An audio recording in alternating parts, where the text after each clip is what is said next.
Good afternoon. It's Friday, the 7th of October, 2022, just after 1 o'clock. Welcome to UK Column News. I'm your host, Mike Robinson. Joining me by video link today, we've got Patrick Henningsen, Vanessa, Beeley, and Iain Davis.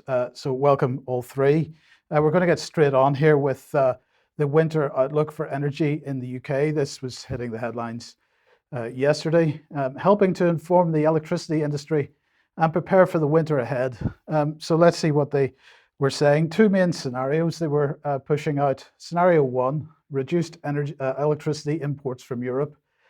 We expect to use coal contracts and our demand flexibility service to maintain adequate margins if imports from Europe are not available when we need. So what are they saying? Basically, forget about all the net zero stuff that you've been hearing about for goodness knows how many years now, because we're going to switch on the coal power stations once again if necessary. And then we've got scenario two, which is the one that was really hitting the headlines, which is reduced electricity imports from Europe combined with insufficient gas supply in Great Britain. And they're saying in the unlikely event we were in this situation, it would mean that some customers could be without power for predefined periods during a day. Generally, this is assumed to be for 3-hour blocks. Now, here's the situation. The UK has basically no gas storage. And because we're reliant on gas for electricity production, this is a pretty significant situation. So Germany, for example, has 2 months worth of gas storage, but the UK has mainly nothing. And the reason for that is that the largest gas storage site, which I think was about 75% of the UK's gas storage, was shut down. Now, Bloomberg was reporting this a couple of months ago, or a few weeks ago. Centrica moves closer to restarting UK's largest gas storage site for winter. Now, this is the Rough facility, and it's obviously gas caverns and so on. But actually, when you look behind the headlines here, you find quite a bit from the energy press talking about how it's not really so simple as to just reopen Rough. So here is a blog post from What Logic here. Reopening Rough, what are the prospects for gas storage this winter? There are two main questions associated with the planned reopening of Rough, says this particular post. Number one, as there's no indication that any remedial works have been carried out to the wells, brackets, there's no mention of any such investments in any of the annual reports, and cushion gas withdrawal has continued. Can Rough be operated safely? And one of the reasons that Rough was shut down in the first place was because the wells themselves were no longer stable. And number two here, since the end of June, gas had continued to be extracted from Rough. How much cushion gas must be re-injected before Rough could achieve consistent withdrawal rates? So this is what they're talking about, is the amount of gas that's required to be pushed into the system in order to maintain a pressure which allows for gas to be taken back out again. So the blog post goes on, given the apparent lack of investment in upgrading Rough's wells, the extensive withdrawal of gas since closure, I can suggest two theories for the prospective operations. Firstly, the expectation in the 1980s had been that compressors would be required in order to fully extract the remaining reserves. So let's think about this. What this person's saying is that we use electricity to extract the remaining gas that's still in Rough in order to generate electricity. Okay, that seems logical. It's possible that such compressors have since been installed, given the amount of gas withdrawn exceeds the levels at which such compression would be needed. This might reduce the cushion gas requirement. Secondly, they could adopt the mitigation measures described in the CMA report, implementing safety protocols to be used in case of well failures. So then the question comes back to the two scenarios that were being presented in the Winter Outlook report. And does scenario two seem to be an unlikely event at all? Well, actually, it seems to be quite likely because, in fact, we have no gas storage available, and Rough is not in, well, Rough seems to be in a pretty rough situation and not really in a position to provide a gas storage, any kind of gas storage over this winter. But we don't need to worry because the UK government says they've got it all in hand because the UK has a secure and diverse energy system and we're not reliant on Russian gas. So there we go. That's the potential situation for the winter. And if we're looking at power outages of 3 hours in duration, well, that, as I've mentioned before, reminds me very much of the situation that Vanessa's in in Damascus. So, Vanessa, welcome to the program. Just give us an idea of the kind of life that people in Syria have with energy rationing at the moment. Well, I mean, I'm relatively well off here. We have now, it was four off, two on. It's just gone to 4.5 off, 1.5 on, and we're expecting a relatively hard winter while Syria is actually repairing the entire electrical infrastructure that was damaged through the 10 years of war and the sanctions not enabling spare parts to come in, etc., etc. Um, if you're talking 3 hour outages, I mean, to be honest, um, you do adapt to it. You just learn to structure your day around the hours of electricity. You do become a bit obsessive, I have to say that. And you lose things that you never realized before are quite essential, particularly to Syrians. Fridges in hot summers, and our summers go from March until November with temperatures of 30 degrees even now. Um, so for us, that's a major hit, particularly on 90% of the population that is below any kind of poverty line. So yeah, people just have to prepare. I don't think the outages are going to reach the levels of Syria, No. not yet. But I do think people just have to prepare. I mean, probably the outages, I'm guessing, will be at hours that are, not necessarily going to be massively inconvenient for people. I would hope, but we don't know. But just start planning to structure, maybe bring in alternative chargers like inverters, batteries, and I wouldn't recommend solar in the UK. Sorry, Yeah. Oh, especially coming into winter. yes, indeed. But there are other methods of maintaining the electricity supply if you Yeah. can. Okay, thank you for that. So, Patrick, if Germany's in a much better position than the UK, with 2 months of gas storage available to them, it's not all a bed of roses, though. No, it's not. I just want to make a quick addendum to what Vanessa said. In countries like Syria and Lebanon, if you do have rolling blackouts or electricity and power cuts, and that becomes policy or that becomes a regular thing, then that's going to open up the market for diesel generators. So there's going to be huge demand, A, for generators of different capacities and also of diesel fuel. And because certain businesses need to run, there's lots of essential power features that just need to run. It's not just your appliances and your laptops and your televisions and things like that in the home.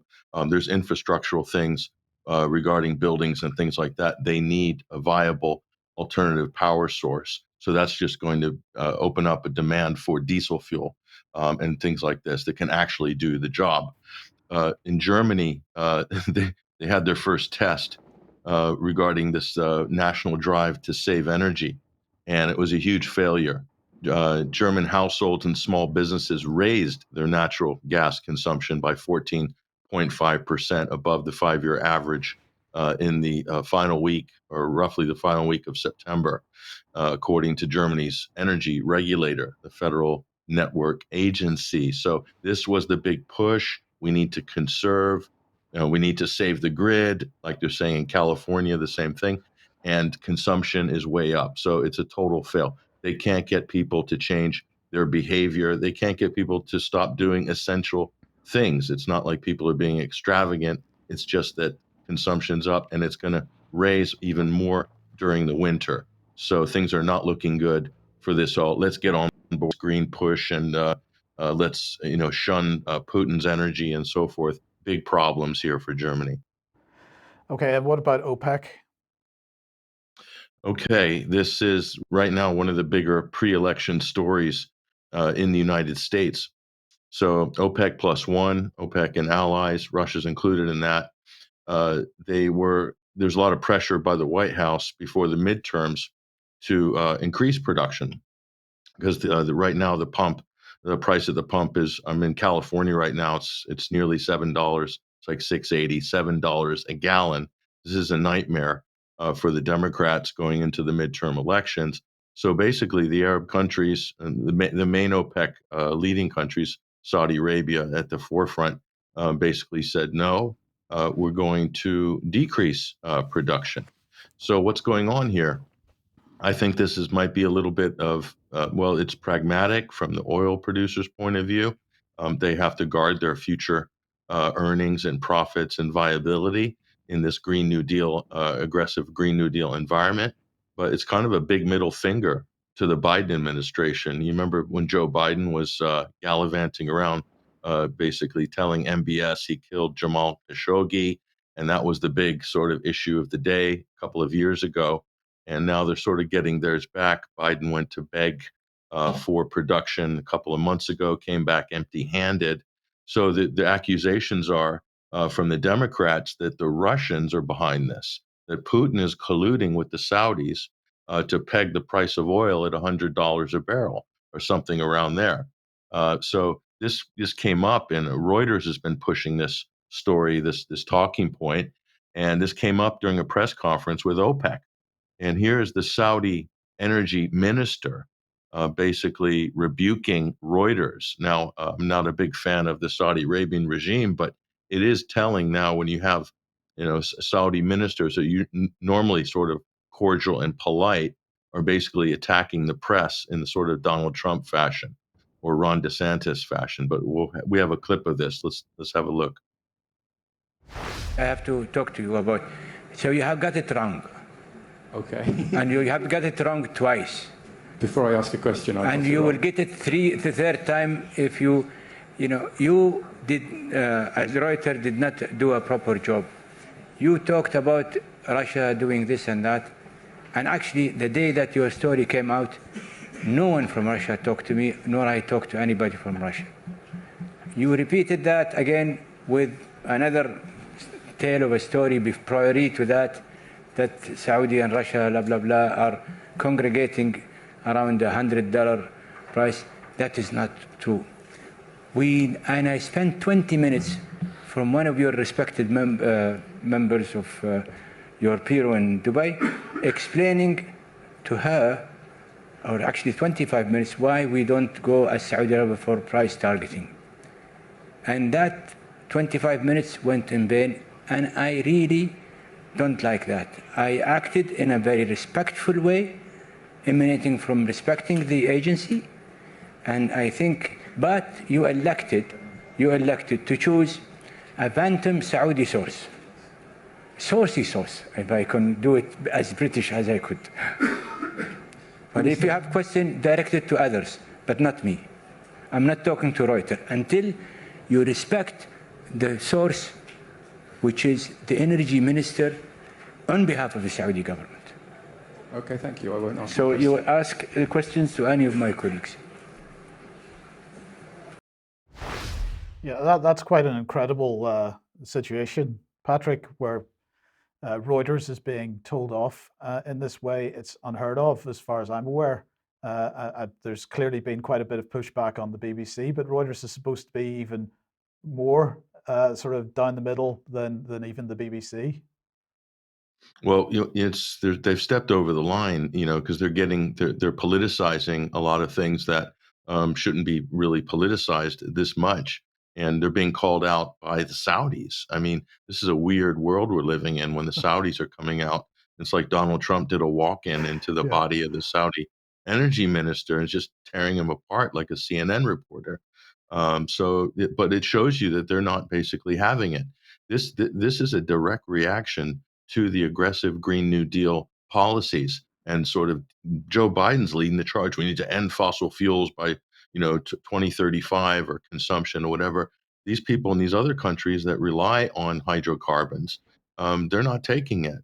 So they need to think about their future, their economies, their populations, not this crazy utopian, green sort of vision of a carbon free world or whatever. It's just not practical. And now the penny's really dropping in America on this as well. This will become a bigger and bigger issue going forward. It's definitely in this midterms and straight through to the 2024 presidential election. Yeah, brilliant. Thank you. Okay, let's move on then. And well, the nuclear war drums continue to be beaten. So let's put this on screen. And the usual suspects of Zelensky and Biden, at least, on screen at the moment. Before I let you loose on this, Patrick, I just wanted to put what Zelensky actually said on screen. So he was speaking to the Lowy Institute yesterday, and I've grabbed this from news.com.au. So what he actually said was, but what is important, I once again appeal to the international community, as I did before February the 24th, we need preemptive strikes so that they'll know what will happen to them if they use nukes and not the other way around. Don't wait for Russia's nuclear strikes and then say, oh, since you did this, take that from us. Reconsider the way you apply pressure. This is what NATO should do. Reconsider the order in which it applies pressure, meaning on Russia. And Patrick, of course, the Russians had quite a bit to say on this, and it's quite an incredible situation that we're seeing this kind of language. We should say that the Zelensky regime has denied that what he meant was preemptive nuclear strikes, but I'm not buying that story because it was pretty clear in the context of the entire speech what he was talking about. Sure, sure. Why should anybody listen to Zelensky giving advice how to conduct major thermonuclear conflagrations? It's just ridiculous. This guy was a comedian on television just a couple of years ago, and now he's the sort of global leader avatar for NATO in the West. So there's been all these nuclear threats that have been levied back and forth, or supposed threats. And so this all started with the West saying, "Oh, Putin's threatening to use nuclear weapons against the West." And if you look at the text of Putin's comments on that, it's always been, "Look, if things are escalating to a level where they're attacking Russia, the homeland, we're prepared to go all the way." That sort of thing, and that became the nuclear threat from the Western point of view. And so Biden has also weighed in on this, and he's saying, "Here, this is Medusa. This is the Russian quote opposition media. Zelensky calls on NATO to launch preemptive strikes." So, the translating in the addendum to that, Biden warns of a nuclear Armageddon as Zelensky calls preemptive strikes on Russia. So, the nuclear term and the language is just going fast and loose with just everybody in the press. And what's really fueling this, and the real thing you got to look out for here, is what this comment from Zelensky is really echoing what you're seeing right across all U.S. media on all major networks: CNN, Fox, Washington Post, New York Times. All of them are parroting the same talking point, and that's that if Putin is backed into a corner, he will use tactical nukes. This is spoken of as if it's some kind of fait accompli here in Western circles. And they keep repeating it. This is basically on the list of prescribed talking points for all US politicians and all mainstream media. They just keep repeating it and repeating and repeating it.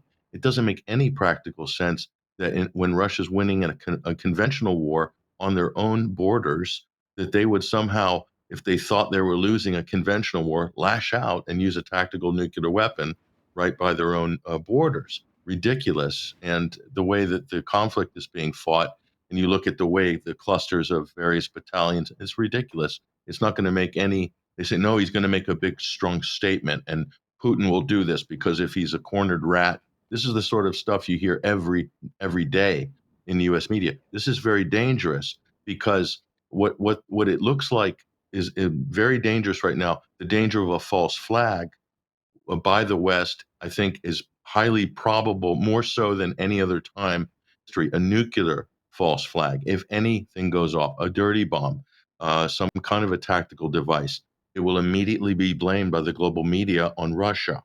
It will be. Okay, there won't be any investigations. You've seen how it goes down with the chemical weapons, so-called chemical weapons attacks in Syria. Same thing is going to happen here. That's why this rhetoric, A, it doesn't make any sense. B, it's hugely dangerous because it looks like they're setting up a narrative here.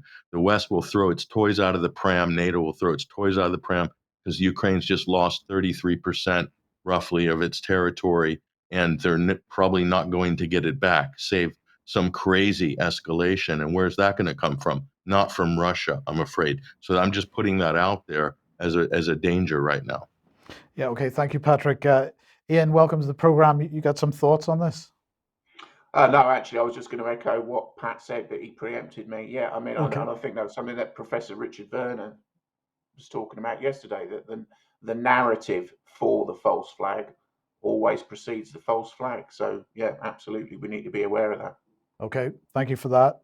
Okay, Vanessa, let's move on to a story which is doing the rounds in alternative media, especially, I think, and that's the question of whether Russia is vaccinating its military. Yeah, yeah. There's a fair amount of controversy going on here, and I know that Riley Wagaman has just responded to Thomas Roper that I'm citing from in my report. But I also want to make clear that the people that I spoke to inside Russia when I was there were also not aware of this mandatory vaccination for reservists that are being called up, not civilians as they're being described. So this guy is on Telegram channel. He's quite amusing but very informative. Ossi Cossack. He's a Sydney media personality, Simeon Boykov, and this was his video that he put out, I think, yesterday. Apologies for the slightly colourful Aussie language in it. It's not that bad.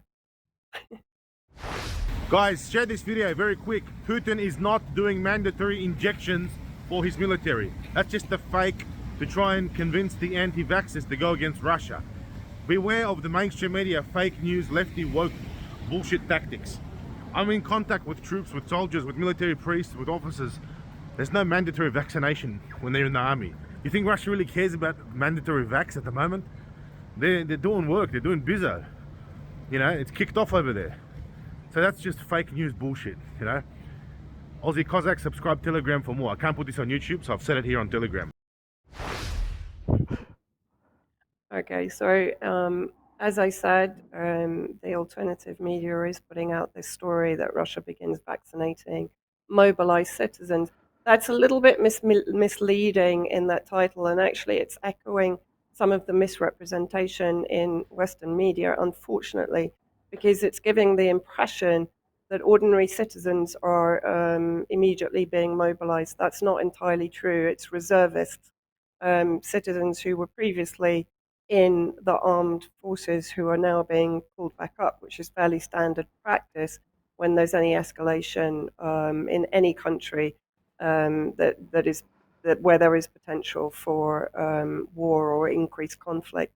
Now, Thomas Roper, who's also based in Russia, speaks fluent Russian, was among the observers of the referendum in Donbas, has a blog called Anti-Spiegel, where fairly obviously he pushes back against German mainstream media narratives, particularly on Russia. This was an interview with Eva Bartlett at her WordPress site in Gaza, so people can go and listen to it there, or at Eva Bartlett's YouTube channel. So I'm just taking from Thomas Roper's, it's translated, I'm guessing, from German. So what he's basically saying, the alternative media are haunted by reports that the soldiers who were forcibly recruited in Russia are also being given compulsory vaccinations. However, this is a hoax. In Russia, as in almost every country, there is a legal basis as to whether and under what circumstances which vaccinations are mandatory. Vaccinations, he says, against COVID-19 are not included, but there are exceptions.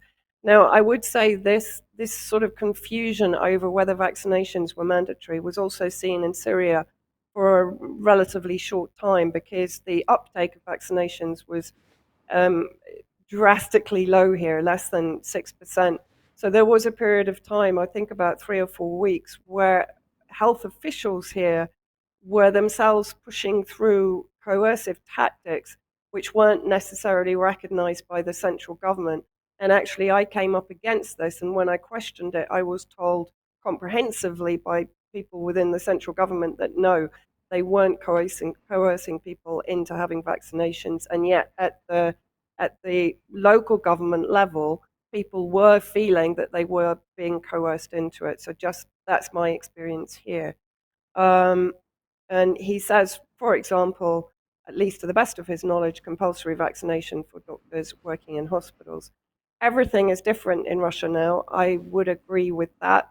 The week that I was there, I didn't see any COVID measures in place at all. Some of the staff in the hotel where I was staying were wearing masks, but most of them actually had them pulled down. There's no PCR requirement or vaccine requirement to enter Russia. And I'm pretty sure there was never a vaccine requirement to enter Russia. I could be wrong, but I had inquired about it at various times that I was thinking of going there. While politicians in the West are preparing for the next COVID winter with media attention, all COVID measures have been abolished in Russia and the pandemic is no longer an issue. Again, I agree with that.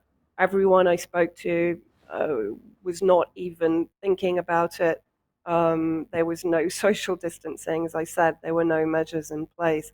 Most people I spoke to told me that um, they had not been forced into doing anything. Obviously, I didn't talk to millions of people. I spoke to the interpreters. I spoke to the people that had organized the trip. I spoke to bus drivers, etc.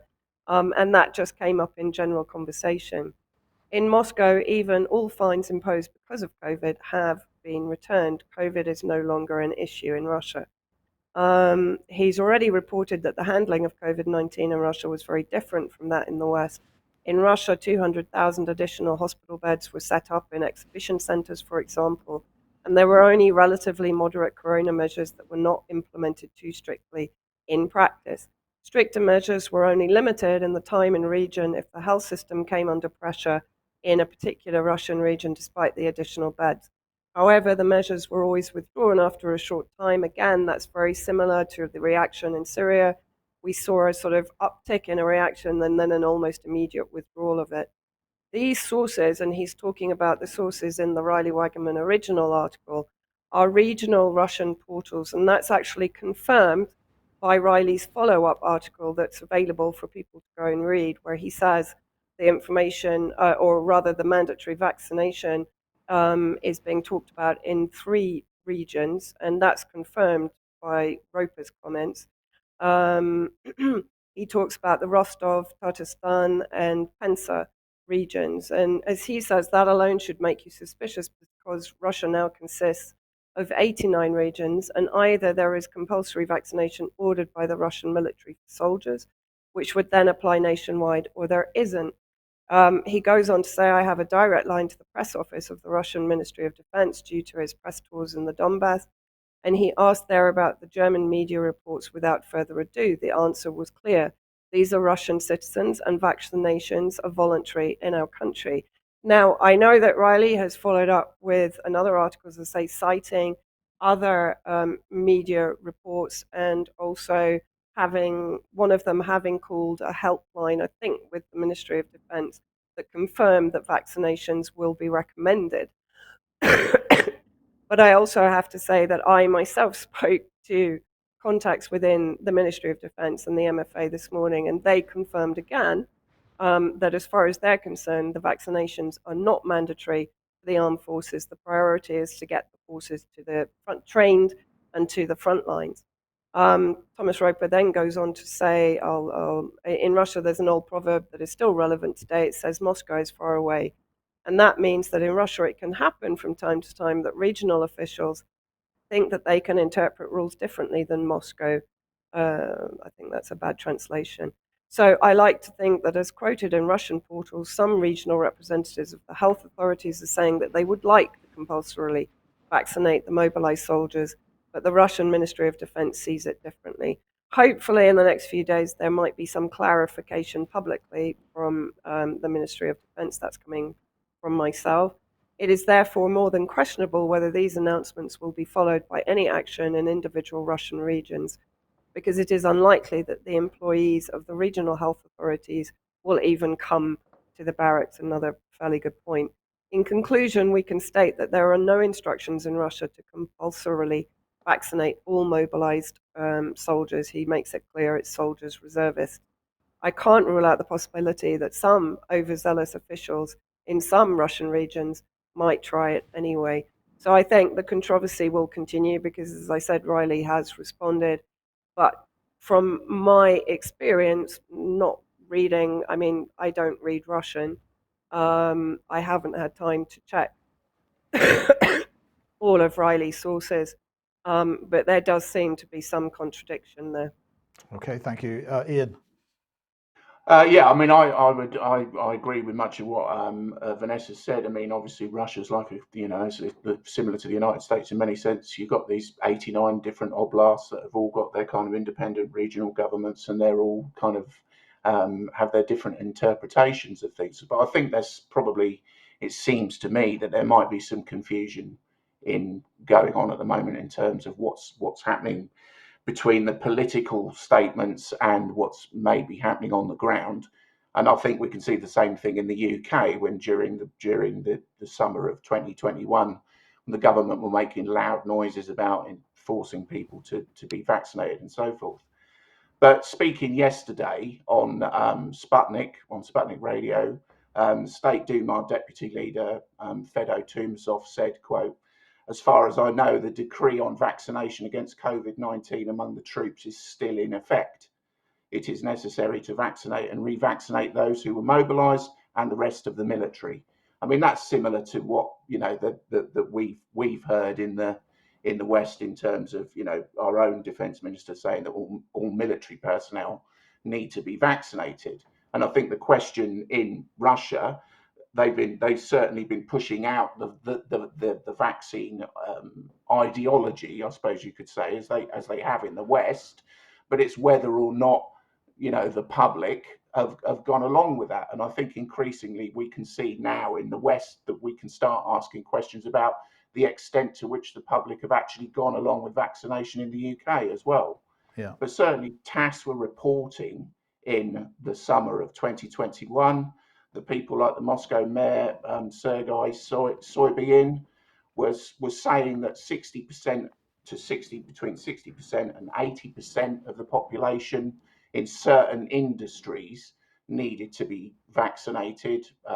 So I would suggest it's the narrative that they are pushing forward. It's very much the same as the narrative that they've been pushing forward in the West, but it's just whether or not people will respond to it. And I think that if you look at the statistics of uptake in Russia of Sputnik V and things like that, then it's notably not as high as claimed in the West. But I think latterly we might start looking at, for example, the total collapse of the bivalent rollout in the US. I think there's reason to question just how successful these figures are. Okay, thank you. And Patrick, let's move on then to the Mail here and headline. Well, they're claiming it as an exclusive. Ukrainians take revenge. This is an interesting story, Mike, and it's very disturbing.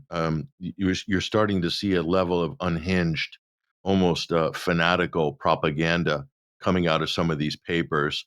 And we've seen different kinds of propaganda. The jingoism, promoting the wars and so forth. This is something else.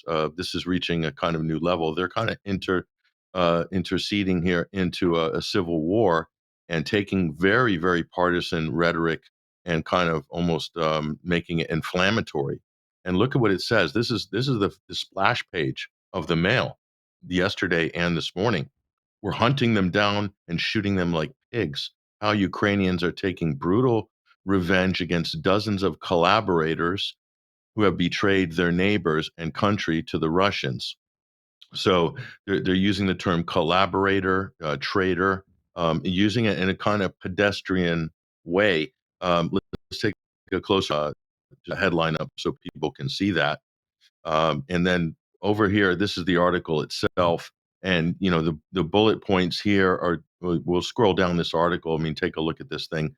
So they're basically highlighting and featuring a couple of local people in these regions where Russia has retreated and making them sort of an example out of them. These are people. This gentleman here, I'll show you him in a minute.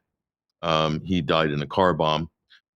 So they're basically promoting terrorist attacks and reprisals by, quote, resistance fighters against local people who they deem to be collaborators. Now, this is all done very extrajudiciously. Okay, so Ukraine's opened up all these cases of 1,300 something suspects, 450 prosecutions. I mean, that number is just going to get bigger and bigger. But that's basically the gist of this. And go on to the next image here. And here's one of the gentlemen here. Recent fatalities include Ivan Shushko, a wedding toastmaster, according to them, appointed mayor of a town in the Zaporizhia region, who died in August after his car was blown up. So the Mail's kind of glorifying this as a valiant act of reprisal by the brave Ukrainian resistance, or this could be the Azov battalion. Who knows? They're being very, very a little bit vague on who the actual perpetrators are. And so I looked at this, and we'll go back here. I looked at this and I thought, well, who's the author of this? And I saw the name Iain Burrell, and I thought to myself, that name looks really familiar. Who is this Iain Burrell? And just remember a couple of years ago. So this is a hired gun. This is a hired gun by the British establishment to come in, and he's an expert on sort of hamming up massacres and torture. So what else? What's his past? Oh yeah, that's right. 2017. He's the brains behind the quote Assad files. And if you want to see a great piece of fantasy fiction, look no further than this story. And this got top billing. He chalked up a couple more journalism awards for this. There he is, standing very pensive with the arms crossed in a secret location somewhere in Central Europe with 800,000 documents smuggled out of Syria, with threats of the life of the people, brave people smuggling them out. And this all supposedly documents Assad torture. Okay. And the Central European secret location, I'm guessing now it probably was Ukraine. But anyway, we'll get more on that later. But that's Iain Burrell. So he's a hired gun for the establishment. And if you want to look at the details of that in fine detail, you go here to Monitor on Massacre Marketing. This is Adam Larson, I think Petri Krohn, a couple of great activist bloggers that did a lot of great work on Syria. You'll see the details of the quote Assad files here. They just kind of rev it up. They did every few months with the Syrian conflict. So that's the guy behind this story. So this is absolute 100% propaganda. Now take a look at this. This is what was in the Mail. You have to read it to believe it, basically. This is what it's saying. Kiev has already opened 1,309 investigations into suspected traitors and launched 450 prosecutions of collaborators. There's two words there, accused of betraying their own nation and neighbors. Others are being tracked down and slaughtered by resistance fighters, again, glorified in the Daily Mail. And a list was passed to this newspaper by a Kiev government source, anonymous source, identifying 29 such retribution killings, extrajudicious assassinations, etc., 13 assassinations. And here's the bottom bit, which I think is quite telling. A hunt has been declared on collaborators, and their life is not protected by the law, said Anton Gurashenko, an advisor to Zelensky's interior minister. Our intelligence services are eliminating them, shooting them like pigs. So he's admitting there that this is being done outside of the law. So you see the gaslighting here by the Mail and Iain Burrell, the professional propagandist. It's all about the mass torture that Russians are doing, these torture programs in basements in these new liberated areas, these villages that around Kharkiv that Ukraine has recently liberated, so to speak. And they're saying, oh, all these torture programs and mock assassinations by the Russians, how cruel they are. And at the same time, in the same article, they're basically green lighting just willy-nilly going and doing retribution killings and hunting and shooting people like pigs. So this is an incredible, I mean, this is like next level propaganda. And for this to be done in a British daily newspaper and nobody's batting an eyelid about it. I mean, every mainstream media outlet should be pulling this up and saying, you guys are kind of beyond the pale here. And Iain Burrell will probably win a journalism award for this too. I wouldn't be surprised.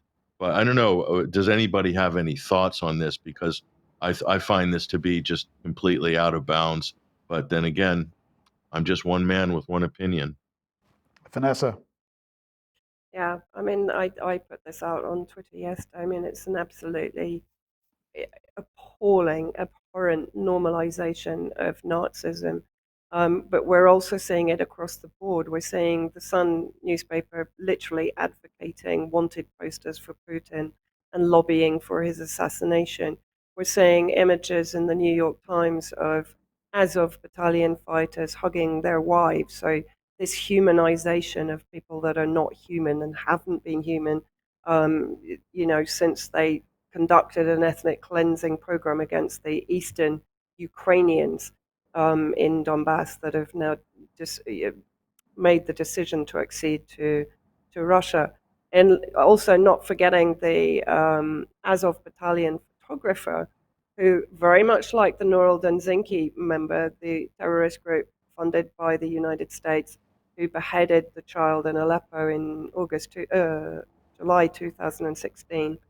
Um, being given the Getty Award for photography. Now we're seeing the Azov battalion photographer also given the Getty Award for his photojournalism in the Azov style plant in Mariupol. So, yeah, what we're seeing is a continuation of what we saw in Syria, which was the normalization of terrorism. Now we're seeing the really terrifying, for me, normalization of Nazism and fascism. Iain. Yeah, and it's a nexus, isn't it, between the media and the political class as well, because you've got people like Lindsey Graham openly calling for the assassination of a foreign leader, Putin in this case. So there is this the othering of other people is a two-way street for these people. They are quite happy to exploit it if it suits their ends, but are quite equally willing to complain about it if it doesn't suit their objectives. So it's just pure Machiavellian, nasty politics, and it's going to go beyond. I suggest it's going to go beyond the othering of a people, as we've seen with in the terms of calling Russians orcs, or perhaps Putin calling us Anglo-Saxons and speaking about the world in that sense. This othering is happening everywhere, and it's being directed towards people, for example, who are just questioning things like vaccines, who are now being called refuseniks and baby killers. And this is a trend that is happening globally, and it is very, very worrying. It is indeed. Okay, Patrick, but the question then is... yeah, sorry, go ahead. One final comment. Just quickly, I just want to put this idea out. Imagine how this looks to Ukrainian, neo-Nazis or Azov battalions who are hunting down Russian-speaking people in some of these areas. What do they think? They see the British establishment basically giving them a green light to go and just start slaughtering people. I mean, is there any other way that you can read this? This Mail article just screams of that. So they've got the endorsement of the British establishment and the Western media. They're just going to go ahead and keep doing what they're doing in the most violent way. It's really disgusting. Where are the questions in Parliament on this? This is just crazy. Indeed. But calls for regime change, in this case Putin must go, continue. Well, the world's most dangerous walrus has reared his ugly head. Look at the byline on this. That's John Bolton basically saying Putin must go. Now's the time for regime change. He was taking Biden's offhanded comments a couple of months ago. You remember when Biden said, this guy needs to be taken out. For God's sake, he needs to go. That was the rallying cry for Bolton. Look, John Bolton's been relegated to writing for 1945.org or whatever. I mean, this is just like a low grade kind of cutout blog here for propaganda. Go to his Twitter feed here. My latest article, the headline is clear. He's touting his own headline. Putin must go. Now is the time for regime change in Russia. There is no long-term prospect for achieving America's critical long-standing goals of peace and security in Europe without regime change in Russia. He's saying not just Putin, he's saying any loyalists or anybody affiliated with Putin. I mean, it's just kind of fantasy. but this is what's passing now as kind of legitimate political analysis from some of the more strident war hawks and the chicken hawks like Lindsey Graham, John Bolton. I just want to show, this is his Twitter feed. If anyone hasn't seen this before, I mean, an exhibition in vanity. That's no one's ever seen a Twitter profile like this before. This is John Bolton, and you have to question where this guy's head is. But funny enough, John Bolton was on Piers Morgan's Uncensored. I think that's the name of his program, and he was opposite Stella Assange. I don't know if you have that clip to hand or not. Yeah, well, we'll come to that in a second. Let's just mention, if you like what the UK column does, you would like to support us, then please head over to community.ukcolumn.org, or you could pick something up from the UK column shop. But please do share any of the material you find on the various platforms. So yes, Patrick, let's come on to the issue of Stella Assange and the video. Just introduce this for us. Yeah, this is on Piers Morgan's program. They had Stella, so to credit to the program, they had her on as an in-studio guest, and they had John Bolton being beamed in. So this is Stella Assange versus John Bolton, and it's a very interesting and incredible exchange. Let's watch this. He's committed clear criminal activity. He's no more a journalist than the chair I'm sitting on. The information that he divulged did, in fact, put many people in jeopardy. It undercut the ability of the United States to have confidential diplomatic communications, not just with other foreign governments, but in many countries with dissidents, people who, even speaking to American diplomats, could find themselves in trouble. And so, you know, he's been complaining about his treatment over the past period of time. He's the one who sought asylum in the Ecuadorian embassy. Now he faces extradition to the United States. I presume he will get due process in the United Kingdom to determine whether extradition should go forward. And when he gets to the United States, he'll get due process here. And I hope he gets at least 176 years in jail for what he did. Stella? Well, of course, Ambassador Bolton is kind of the ideological nemesis of Julian. He has, during his time for the Bush administration and later the Trump administration, sought to undermine the international legal system, ensure that the U.S. is not under the International Criminal Court's jurisdiction. And if it was, Mr. Bolton might in fact, be prosecuted under the ICC. He was one of the chief cheerleaders of the Iraq War, which Julian then exposed through these leaks. So he has a conflict of interest here.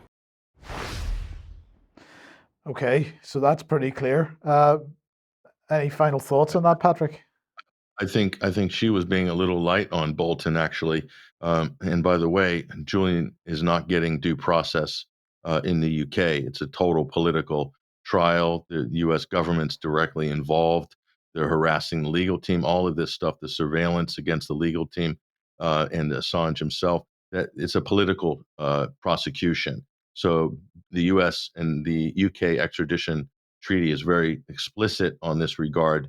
That political prisoners can't be, or for political reasons, can't be extradited to the U.S. It's totally political, plus all the U.S. senators and Mike Pompeo with the assassination plot and all this stuff. So it should have been thrown out a long time ago. But the UK is doing their sort of dutiful, sort of playing that poodle role by keeping him on ice for Uncle Sam to such a time when they can extradite him to save face for an embarrassing exposure of what WikiLeaks did, exposing the U.S. Exploits in Iraq. And I might add as well that Piers Morgan was being somewhat objective, I guess, neutral in this, but you know, at least the producers for the show got both of them on at the same time, and it's such a rarity that you'll ever see that in anything like approaching a mainstream, so-called mainstream outlet. So in a way, it was good to see. But you know, this guy, his life is absolutely in jeopardy right now in Belmarsh prison. So this is a really, you know, worrying and bad situation all around. Okay, well, we'll just thanks for that, Patrick. We'll just remind everybody that the Free Assange Human Chain event is taking place tomorrow, 1 p.m. There is a train strike happening, so that could be problematic. But nonetheless, plenty of people in London that could be taking part in that, even if I'm sure there are buses coming down as well, but do get to that if you possibly can. Now, let's move on. And Iain, let's bring you onto the program and introduce the term accelerationism.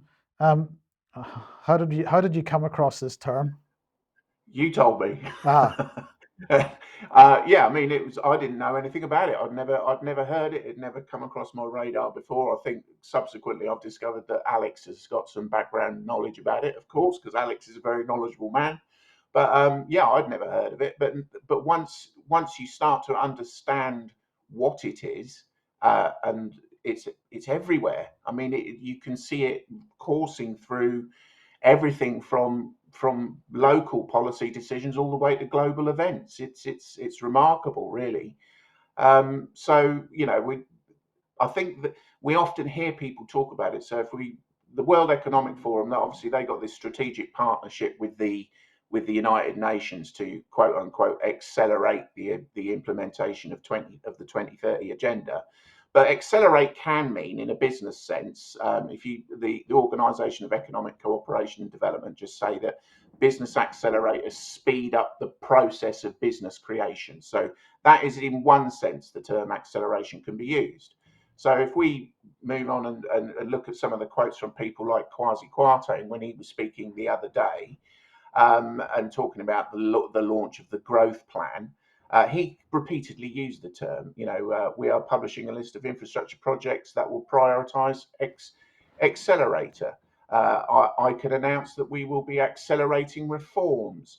We will liberate planning rules and specified agreements, releasing land and accelerating development. And he used this term quite a lot during that speech. Again, it could just mean this accelerating investment in business. That's what it could mean.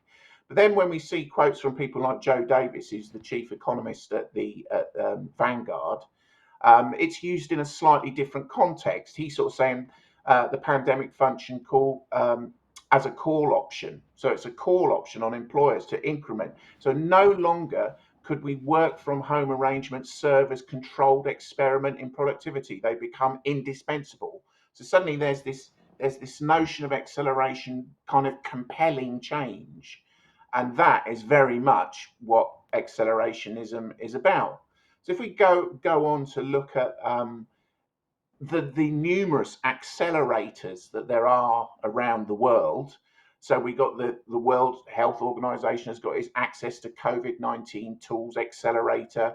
The European Union has got its local energy accelerator and so forth. The UK has got numerous accelerators. And again, you might think that this is all based on just the idea of rapid investment and development in the business sense. However, there is definitely an ideology underpinning that term. So we have to ask, is that underpinning the use of this term? And that was there was a good article in the Guardian about this. So acceleration, how the French philosophy predicted the future that we live in. And it certainly does, because if you look at the explanation that is given for acceleration, Mike, if you my text is very small, if you wouldn't mind reading out that well, it says there, accelerationists argue that technology, particularly computer technology and capitalism, particularly the most aggressive global variety, should be massively sped up and intensified. Accelerationists favor automation. They favor the further merging of the digital and the human. They often favor the deregulation of business and drastically scaled back government. But although you could say that there's many more people than accelerationists that feel that, they believe that people should stop deluding themselves that economic and technological progress can be controlled. They often believe that social and political upheaval has a value in itself.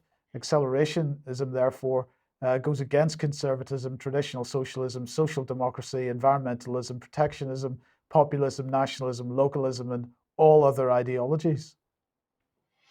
Yeah, so it's the idea of this deconstruction idea of creating problems that then require an immediate solution. So that has got there's two wings of accelerationism. There's the right wing and the left wing. If we look at the right wing, That comes from a place called the CCRU, which was a department, a kind of think project rather than a think tank within Warwick University, led by a guy called Nick Land. Now, he came up with something called the Dark Enlightenment, which was like his accelerationist manifesto. So, and that was very much based upon, excuse me, an article that was put out. So we got other people around the world, people like Peter Thiel from Palantir, Infamy, PayPal, early investor in Facebook, and so forth, who's very much involved with the Steve Bannon and the Trump kind of camp. He put out an article saying that basically that the impetus was upon them, you know, the accelerationists, because politics had failed and everything had crashed down, to get out of politics entirely. And this is the theory. So Land picked this up and created this thing called the Dark Enlightenment, and it's based on these principles that the world faces annihilation. Democracy is on an inexorable path to a new dark age. It is morally bankrupt and all-consuming, and therefore self-consuming. We have no choice, and this comes up all the time. Something must be done. We must react. Therefore they call themselves neo-reactionaries. We should exploit Schumpeter's creative destruction. So Schumpeter in 1942, talking about his idea of this economic idea of economic dynamism, that you could use destruction, creative destruction, to as a catalyst for change, for necessary change, he argued. So this, but they take this to the extreme. The Dark Enlightenment takes this to the extreme. So to speed up because their problem, they see democracy is morally bankrupt. So to speed up the demise of democracy is needed. And then there's the left-wing version of accelerationism, and that's got very many similar attributes. A guy called Nick Cernicek and another guy called Alex Williams wrote this accelerationist manifesto, and that followed the Dark Enlightenment. So the Dark Enlightenment was in 2012, and then a year later this Accelerate manifesto came out. And again, it's got these same concepts within it. The world faces annihilation, but for them, it's not the corruption of democracy and moral decay, which is what the right believes. It's the climate disaster. So we cannot wait. We must act now. This imperative to act all the time without thinking, I would say. A total infrastructural, ideological, social, and economic transformation. We must use, again, Schumpeter's creative destruction, same kind of idea presented, to create what they were calling a socio-technical hegemony. So this, which some people might call technocracy, for example. Automation and digital technology replaces employment. People live in some sort of universal basic income because there's no work, because AI and technology has made people without any labor, unemployed. But they argue that therefore there's no class structure. Everyone lives in this kind of mono kind of urban mono class. There's no scarcity. This kind of what people like Paul Mason called a socialist utopia. So if we think about those two different ideas, those two concepts of this accelerationist concept, it's everywhere, isn't it? I mean, I would argue that this is pretty much what we are seeing all the time. This constant crisis, this perpetual destabilization and deconstruction of everything, which leads to the necessary change. You might say maybe a great reset, even, or something like that. And then this comes up with people like the World Economic Forum. So the World Economic Forum, in an article they put out, My Carbon, an Approach for Inclusive and Sustainable Cities, openly stated that COVID-19 was a test of social responsibility. So this terrible event happens, but we can use that. We can use that as a catalyst for changing things. But both of these both of these ideologies are trying to create a post-capitalist utopia of some sort. For the right, that's a thing called GovCore, which is, I would argue, looks very much like stakeholder capitalism. And for the left, it's this socio-technical hegemony, which looks like technocracy. So the right, in Nick Land's dark Enlightenment, he calls this uber kind of existing power the cathedral. But what's happening at the moment is that in their theory, the cathedral gets pulled apart by cataclysm. Well, that's not happening. The cathedral, taking his claims, the cathedral is thriving on cataclysm and breakdown and destruction. So neither the left nor the right are going to get what they want out of their theories of accelerationism, because it's being used, I would argue, by the globalists to pick and choose the aspects of it that suit them at any one time. And if you look at the way that the world events are unfolding and the events over the last 2 years, you have to say that this looks like the kind of potential ideological underpinning of all that. Yes, indeed. Well, if anybody wants to find out more about this, Iain has published, we've published one of Iain's articles on it's on the front page of the UK Column website at the moment, Towards a Dark Enlightenment. Do read that and share it, because it is extremely interesting. Now, I just want to jump through here a little bit and come back to Vanessa and get an update from you, Vanessa, please, on the situation with the observers that went to visit the Donbas last week for the referendum. Yeah, so the discrimination against the international independent observers who went, many of them independently with their own resources because they were interested to find out more, like this German energy giant boss who was sacked, as the headline says, for being honest. Managing director of the German energy company EWF, Stefan Schaller, decided to personally get acquainted with the situation in the Donbas and attend the referendum taking place. Subsequently, he praised the local authorities in Donbas for the good organization of the voting and for his honesty in exposing the EU claims that the referendum is a sham. It looks like he will lose his position. He now has lost his position as chief executive officer of the energy giant.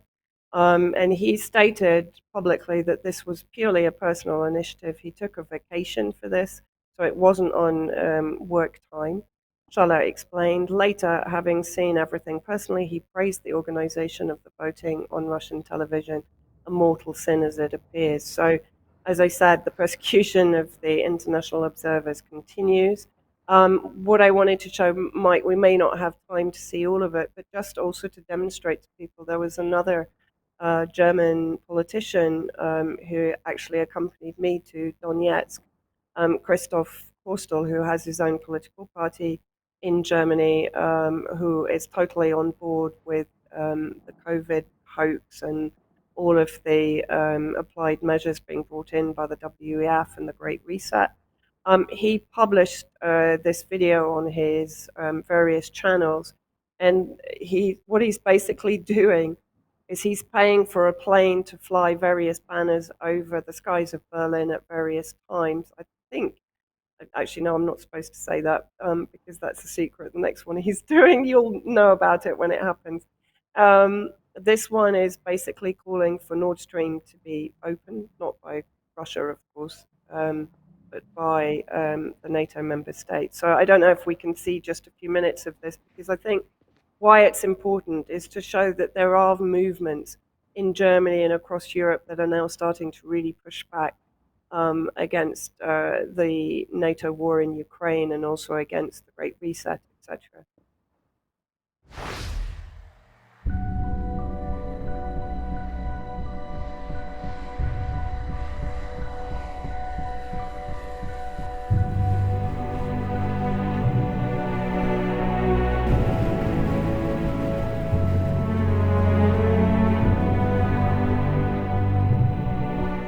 Germany's economy is collapsing because our historically highly corrupt government policy is more afraid of Washington's deep state than of its own people. We are so undecided, so limp, so powerless that we let ourselves be ruined after the murderous corona circus. The world looks on in horror. But that's unfortunately not all. In truth, the aggressive West has long since been preparing for World War III. The crash is only preparation for the great showdown and multi-million deaths.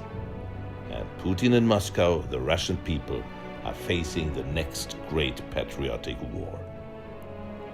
Do we really want to do this to ourselves for the third time against Russia in over 100 years, and this time guaranteed to lose? And this is the last choice we get. Either we get rid of the government or the government gets rid of us. Let's go. We still have something to lose, and spring will be broke. How long do we want to wait until we die en masse in the hail of bombs in the end, under nuclear bombs? We have to stick together, all of us. It's about bare survival. We are the new center. We go all the way back to reason.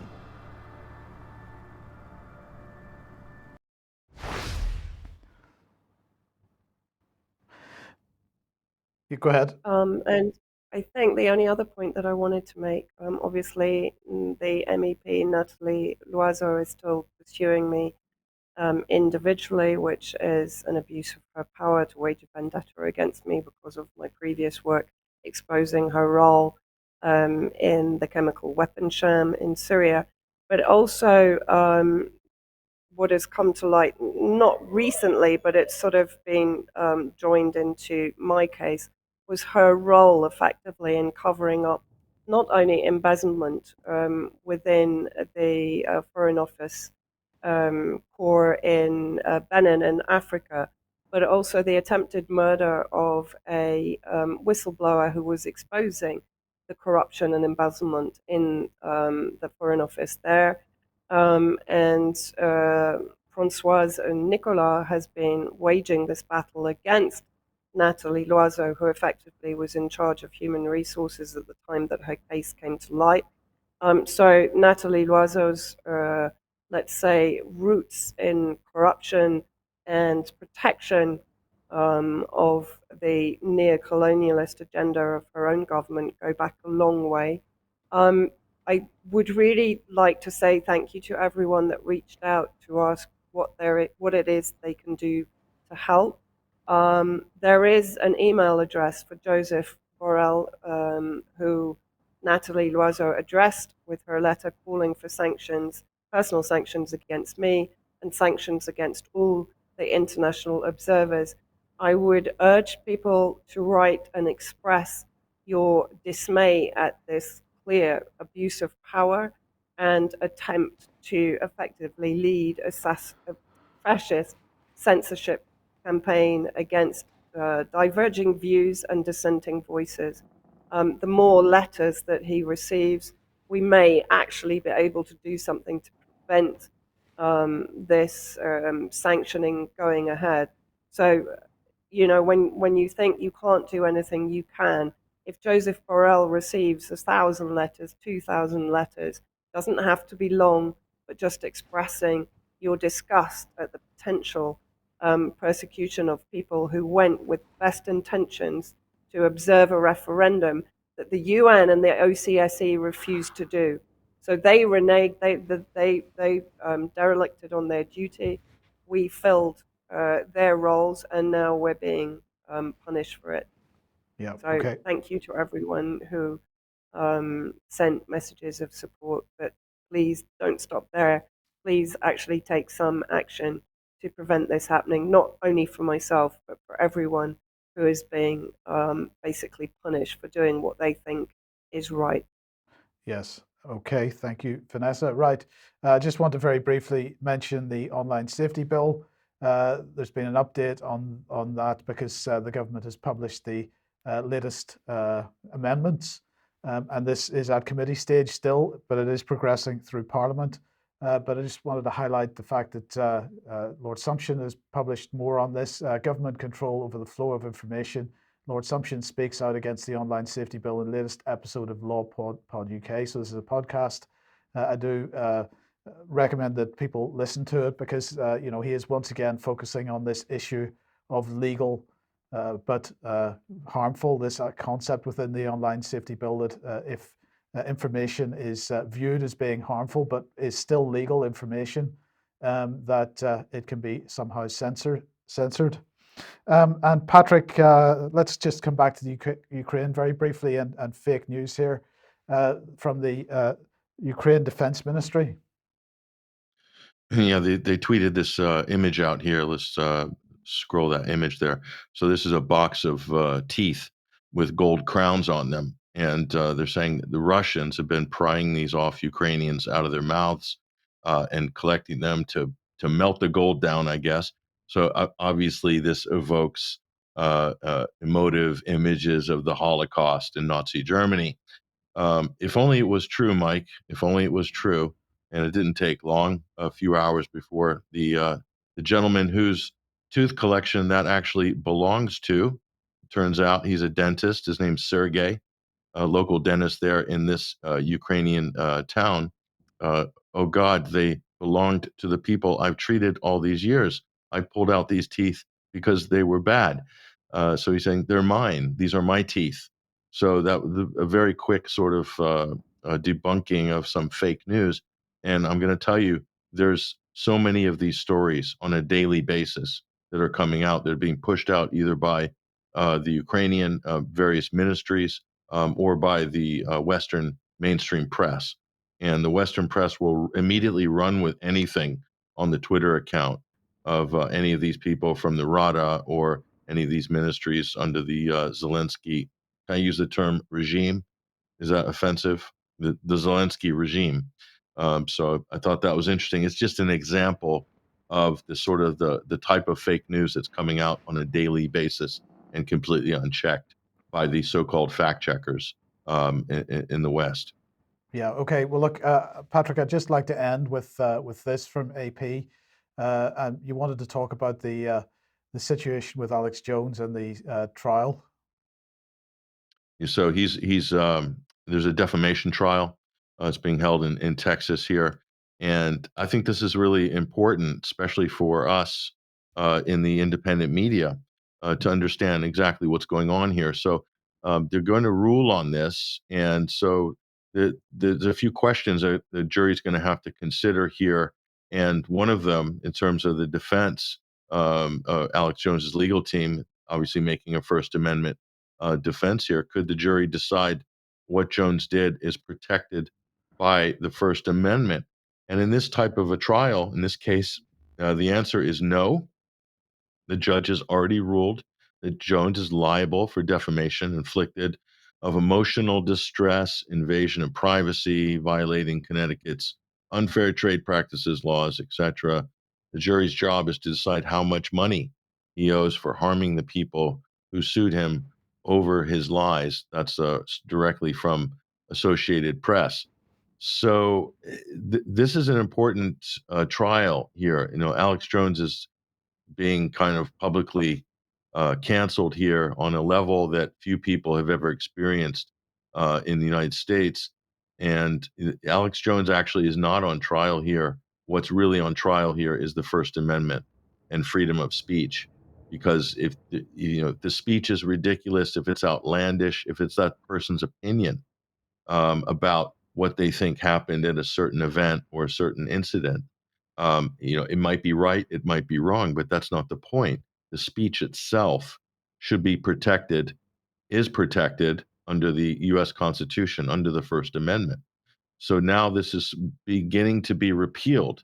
And this is an important precedent case because if this is allowed to go through, and this is basically the new standard, because again, it's down to the judge and how they actually interpret. No doubt there's going to be appeal here of some sort. And there's other cases that are ongoing on this same topic.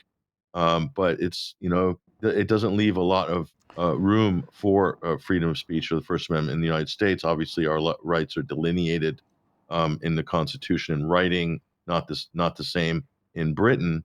But I think the precedent and the standard is going to be set. And you have to look, what caused all the speculation to begin with is because the federal government took over the case and basically sealed any public access to any of the evidence or anything for over a year after the actual incident took place at Sandy Hook in December of 2012. Okay.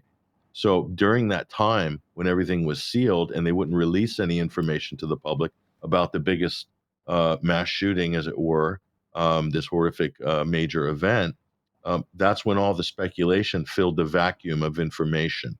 And there are people who did much more wild takes on Sandy Hook than Alex Jones did. Okay, but he is the biggest. So they're targeting the person with the biggest platform, the most politically consequential and active and influential person in the kind of arguably in the alternative media outlet in terms of helping the last U.S. president previous to Biden get elected, that sort of thing. He's now become a political target. So if it wasn't for the federal government sealing that case and making it a federal case, which is a local homicide case, became a federal case, even though there was no interstate activity going on here. They've sealed it. That's when the speculation mushroomed and went out of control, some would say.